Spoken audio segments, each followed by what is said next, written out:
amashusho y'urukozasoni ubwo ngubwo birumvikana na amashusho yose adakwiriye kuba ari ku mbuga nkoranyambaga. Hari igikorwa nuko hari ubukangurambaga bwo icyambere kubwira abantu kutayashyiraho, ariko hariho abagerageza kuyashyiraho bihishe inyuma y'imbuga nkoranyambaga za catfish, aho adashyiraho izina rye, adashyiraho, ariko ibyo byose igikorwa nuko birwanwa aho bigaragaye,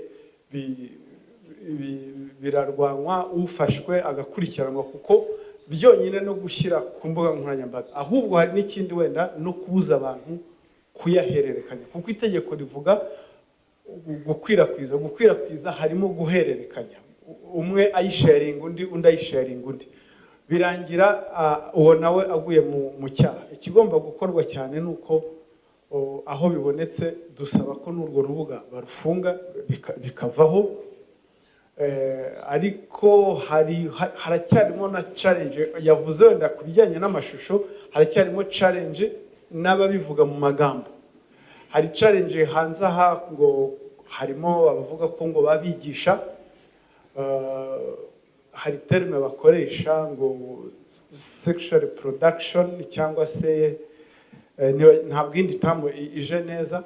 Haracyari challenge y'abavuga ko ngo babigisha abantu imyitwarire, ariko ibyo ngibyo wabivuze mu buryo buri mu buryo bwa bundi imbwa yahamagawe mu izina ryayo, abo ngabo ntabwo bitinda kuri social media ibyo iyo bigaragaye, usibye guhanwa no tumusaba nuko abisiba bikavaho.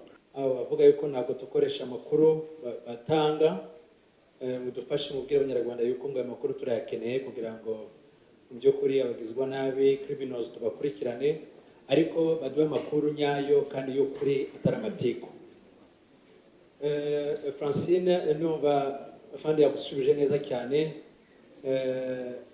nuko uyu munsi nta mwanya dufite twari kukubwira ibyaha biri ku isonga, ariko bya bindi bya kazungu mu by'ukuri ntabwo biri ku isonga, kandi abakazungu mu by'ukuri kuzungu ntabwo ari benshi. Ikindi nashaka kuvuga, Theo yavuze Theo nashanga reka ngwe butumwa. Theo nashangwe butumwa ubwire uwo muntu umva yuko ngo ni inshuti yacu, arumva yuko ngo ashobora gukora ibyo yishakiye, avuga ibyo yishakiye kubera ko ari inshuti yari nta nshuti ngewe, ngo ntabwo ari inshuti yange. Reka banze bibe very clear, kandi nta muntu n'umwe urejura amategeko. Niba ushaka kuba inshuti yange cyangwa inshuti ya Ribe, ugomba kubanza kubereza amategeko.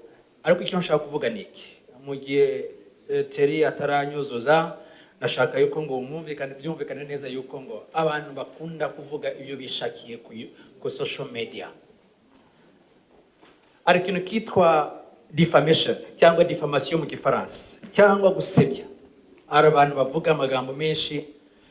Unfortunately, malheureusement, nuko mu myaka ishize icyo cyaha cyabaga amategeko y'u Rwanda, ariko ubu ngubu icyo cyaha bakivanyeho.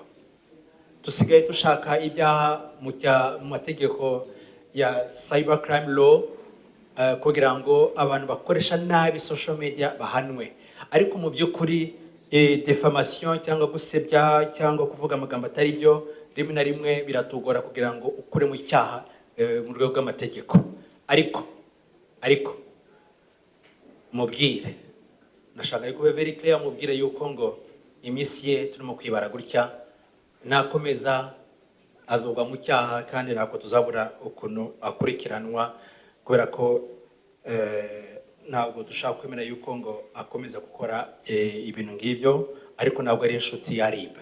Ibyo ngibyo ndabikwizeza, ntabwo ari inshuti yacu. Twebwe inshuti yacu n'abantu bakora neza, bakore mu buryo n'amategeko, kandi baduha amakuru mu buryo bwiza. Ikindi